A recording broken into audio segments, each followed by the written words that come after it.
Bonjour la Disney Family, j'espère que vous allez tous très bien. Donc cette semaine, je voulais vous partager ma critique sur le film de Toy Story 4. Donc vous êtes prêts? On y va, c'est parti!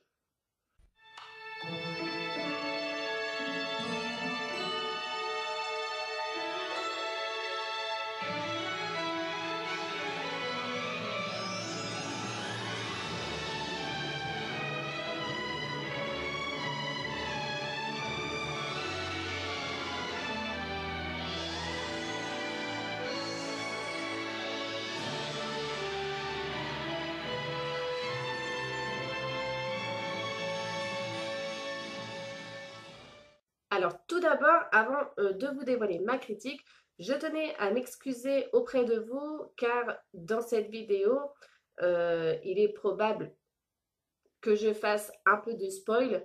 Donc, je voulais m'excuser parce que si vous n'avez pas vu le dessin animé, euh, il est préférable, je pense pour vous, que vous ne regardiez pas cette vidéo avant d'avoir vu le film, ce qui est un petit peu normal. Donc voilà, je voulais m'excuser d'abord par rapport à ça.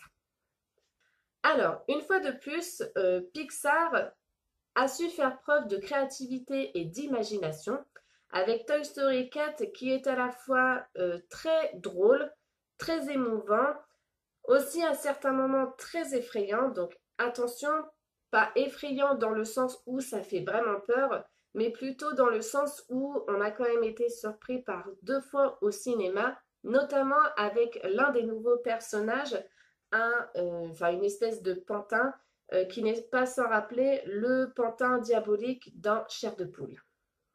Alors l'histoire du film ne s'essouffle pas du début à la fin.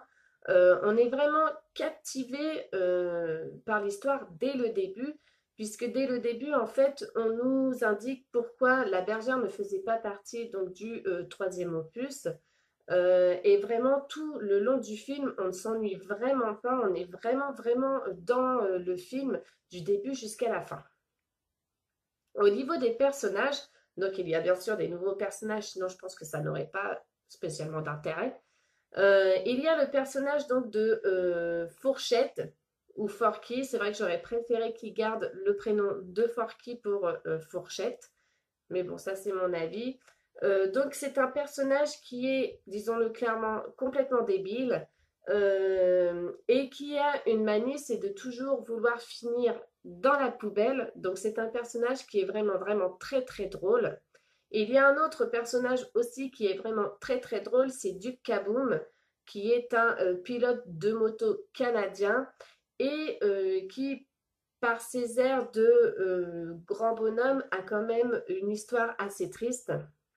Et enfin, il y a aussi le personnage donc de Gabi Gabi, qui est censé être le personnage méchant de l'histoire, mais on se rend compte en fait au film du film, non, au fil du film, pardon, que c'est un personnage qui souhaite juste être adopté par une enfant. Et du coup, on s'attache quand même à ce personnage. Et limite, on a envie de dire que les méchants ou les plus égoïstes, en fin de compte, sont les enfants. Ensuite, il y a les personnages de Ducky et Bunny. Alors, je sais qu'il y en a qui les apprécient, mais moi, je suis désolée, je trouve qu'ils ne servent à rien du tout dans Toy Story 4.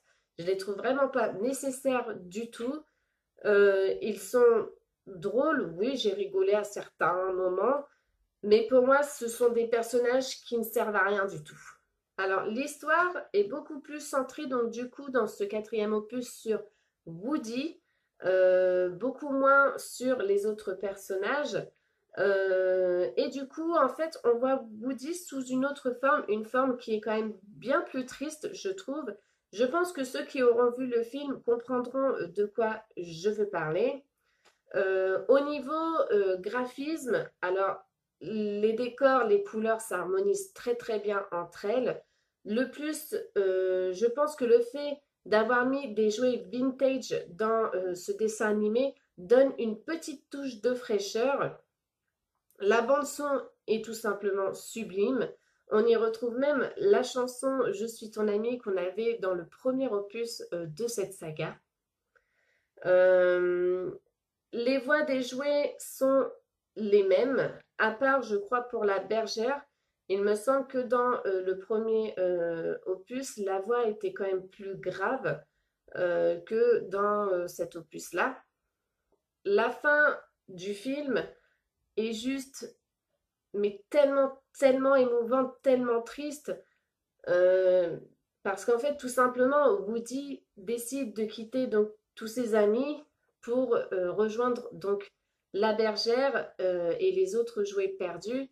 Et du coup, le fait de faire ses adieux donc à Woody, à Jessie, auquel il lui remet son étoile de shérif. Donc là, c'est pareil, je pense que ceux qui ont vu le film comprendront de quoi je parle. La fin, vraiment, vraiment, bah moi, comme d'habitude, hein, j'ai pleuré, comme tout le temps. Mais il y a beaucoup, beaucoup de personnes qui avaient quand même la larme à l'œil, ou au moins cette grosse boule dans la gorge qu'on a quand on est, quand on a envie de verser sa larme, quoi. Et du coup, pour moi, cette fin qu'on a dans Toy Story 4 marque vraiment la fin des fins de la saga Toy Story. Je ne pense pas vraiment qu'il y aura un Toy Story 5.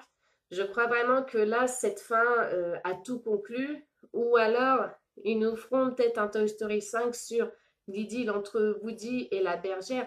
Mais je pense pas, je pense que ça va, enfin, ça n'a pas grand intérêt. Il faut mieux s'imaginer nous-mêmes, je pense. Mais du coup, cette fin, pour moi, me fait dire que bah, c'est la fin de cette saga et que, voilà. Donc voilà la Disney Family, c'était tout ce que j'avais à vous dire sur ma critique concernant Toy Story 4. Donc comme vous l'aurez compris, c'est un film que je vous recommande, mais à 200%. Franchement, vous ne regretterez pas d'avoir payé 10 euros pour voir Toy Story 4. C'est un film qui vaut vraiment, vraiment, mais vraiment le coup. Euh, je l'ai, pour moi, c'est le meilleur des quatre.